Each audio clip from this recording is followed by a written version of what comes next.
Hey guys, तो कैसे हैं आप सब। तो जैसा कि मैंने कहा था वैसा ही हो रहा है। Tony Stark Iron Man return कर रहा है सीक्रेट वॉर्स के लिए और आर्मर वॉर्स के लिए। मैंने इस न्यूज को पहले भी रिपोर्ट करने पे बहुत सारा बैकलैश लिया है, लेकिन अब ये बात रिपोर्ट हो रही है हर जगह, हर बड़ी आउटलेट पर। सालो अभी भी वक्त है, हाथ पैर जोड़ लो मेरे आगे।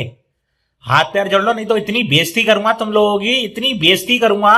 खैर गाइस, ये न्यूज़ बहुत बड़ी है, करते हैं इसका ब्रेकडाउन। अगर आपने अभी तक मेरे चैनल को सब्सक्राइब नहीं किया और आप मार्वल के फैन हैं तो मेरे चैनल को जरूर सब्सक्राइब कर लें, क्योंकि हमेशा हम यहाँ पे मार्वल के बारे में ही बात करते हैं। तो ये न्यूज़ पहली बार जो ओरिजिनली रिपोर्ट हुई है वो है my time to shine hello के ट्विटर अकाउंट पे, और ये बंदा काफी ज्यादा ट्रस्टेड है। इसके 1 लाख सुपर फॉलोअर्स हैं और इस बंदे ने पास्ट में बहुत सारी कंफर्म न्यूज बिल्कुल सही दी है। और इस दफा ये बंदा बिल्कुल भी गैस वर्क नहीं कर रहा, ये बंदा कंफर्म न्यूज दे रहा है कि रॉबर्ट डाउनी जूनियर अपीयर होने वाले हैं। इसके अलावा इसी पर्सन ने ये बात लीक की है कि उनका कैमियो भी हो सकता है आर्मर वॉर्स में, और ये बात हमने मेरे चैनल पे पहले डिटेल में डिस्कस की है किस तरह से आरडीजे का रिटर्न हो सकता है एज एआई। और ये एग्जैक्ट सेम न्यूज मैंने पहले रिपोर्ट की थी किसी और सोर्स से, और उस सोर्स ने भी यही कहा था कि आर्मर वॉर्स में और सीक्रेट वॉर्स में इस बात की पॉसिबिलिटी है कि रॉबर्ट डाउनी जूनियर रिटर्न करने वाले हैं। उस टाइम वो सोर्स ज्यादा बड़ा नहीं था और वो न्यूज हर जगह रिपोर्ट नहीं हुई थी बड़ी बड़ी आउटलेट्स पर। मार्वल स्टूडियोज, जैसा कि हम ये बात जानते हैं कि करेंटली राइटिंग प्रोसेस में है एवेंजर्स सीक्रेट वॉर्स के और एवेंजर्स कैंग डायनेस्टी के, और साथ साथ मार्वल स्टूडियोज करंटली ढूंढ रहा है मूवी के लिए डायरेक्टर को भी। रूसो ब्रदर्स इवन दो हमारी फेवरेट फैन चॉइस हैं, लेकिन ऐसा हो नहीं सकता, रूसोस ने खुद प्रोजेक्ट छोड़ा है। ये न्यूज 100% ऑफिशियली कंफर्म नहीं है, लेकिन रूसोस साथ दे रहे थे स्कारलेट जोहानसन का उनके लॉ सूट में डिज्नी के खिलाफ, और इस वजह से इवेंचुअली डिज्नी या फिर मार्वल स्टूडियोज और रूसोस के दरमियान अनबन हो गई और अब वो रिटर्न नहीं करने वाले फ्यूचर प्रोजेक्ट के लिए। लेकिन अगेन मार्वल स्टूडियोज और Kevin Feige most of the time चीजों को पैच आउट कर लेते हैं, और अभी तक ऑफिशियली मार्वल स्टूडियोज ने कोई भी डायरेक्टर फाइनलाइज नहीं किया एवेंजर्स सीक्रेट वॉर्स के लिए। इवन दो जो इस मूवी का पार्ट 1 है यानी कि एवेंजर्स कैंग डायनेस्टी, उसके लिए राइटर और डायरेक्टर दोनों फाइनल हो चुके हैं। माइकल वॉल्ड्रन जिन्होंने लिखी थी मल्टीवर्स ऑफ मैडनेस और लोकी का शो, वो रिटर्न करने वाले हैं सीक्रेट वॉर्स को राइट करने के लिए, और डायरेक्टर अभी तक कंफर्म नहीं है। होपफुली वो रूसोस हो, क्योंकि रूसोस की ख्वाहिश है बचपन की डायरेक्ट करने की एक ऐसी मूवी को। और जैसा कि मैंने आपको बताया कि करंटली मार्वल स्टूडियोज मूवी के हायरिंग के प्रोसेस में, या 2-3 महीने पहले कैंग डायनेस्टी के जो डायरेक्टर हैं वो हायर हुए थे और राइटर्स भी। तो मार्वल स्टूडियोज के बाद अगर राइटर हैं तो Marvel studios already casting start कर रहा है डिफरेंट बड़े बड़े एक्टर्स के साथ। 2 से 3 महीने में राइटर आराम से लिख लेता है इनिशियल स्क्रिप्ट को, और अब मार्वल स्टूडियोज उसकी बेसिस पे डायरेक्टर्स को और एक्टर्स को कॉन्टेक्ट कर रहा है। उनमें से एक एक्टर है रॉबर्ट डाउनी जूनियर, और अभी तक ये न्यूज आ रही है कि वो कंफर्म्ड है रिटर्न के लिए सीक्रेट वॉर्स में। आई नो उनकी लुक थोड़ी सी डिफरेंट है, लेकिन उस चीज में भी 2 से 3 साल है। इस बात की पॉसिबिलिटी है कि हम किसी और यूनिवर्स से रॉबर्ट डाउनी जूनियर के आयरन मैन का ओल्डर वर्जन देखने वाले हो मूवी में। इसके अलावा कुछ यूट्यूबर्स ने यह बात भी रिपोर्ट की है कि ब्लैक विडो भी रिटर्न करने वाली है स्कारलेट जोहानसन की। ये न्यूज हमारे ओरिजिनल लीकर ने रिपोर्ट तो नहीं की, लेकिन फिर भी अगर स्कारलेट जोहानसन रिटर्न करती है तो ऑटोमेटिकली रूसोस भी रिटर्न कर जाएंगे सीक्रेट वॉर्स के लिए। इसके बाद गाइस बात कर लेते हैं आर्मर वॉर्स की। इस बात की पॉसिबिलिटी है कि टोनी स्टार्क का कैमियो होने वाला है इस मूवी में, सेम लीकर के मुताबिक। उन्होंने कहा कि सीक्रेट वॉर्स में even though Robert Downey junior का जो रिटर्न है वो कंफर्म्ड है, लेकिन आर्मर वॉर्स में उनका कैमियो हो सकता है पॉसिबली। और इसकी जो वजह मैंने आपको पहले भी बताई थी, आर्मर वॉर्स जो मूवी है वो पहले एक टीवी शो था डिज्नी प्लस का, लेकिन बाद में मार्वल स्टूडियोज ने उसको अपग्रेड किया। नेट मूर जो कि मार्वल स्टूडियोज के एक प्रोड्यूसर है, उन्होंने कहा था कि उस शो के लिए जो आइडियाज थे वो बहुत बड़े थे और एक टीवी शो के लिए पॉसिबल नहीं थे वो आइडियाज, इसीलिए उस शो को अपग्रेड किया गया एक मूवी के लेवल पर। आई वंडर कि ऐसा कौन सा आइडिया है जो कि आपको फोर्स करता है एक शो को मूवी पर अपग्रेड करने पर। मे बी आपको $50 मिलियन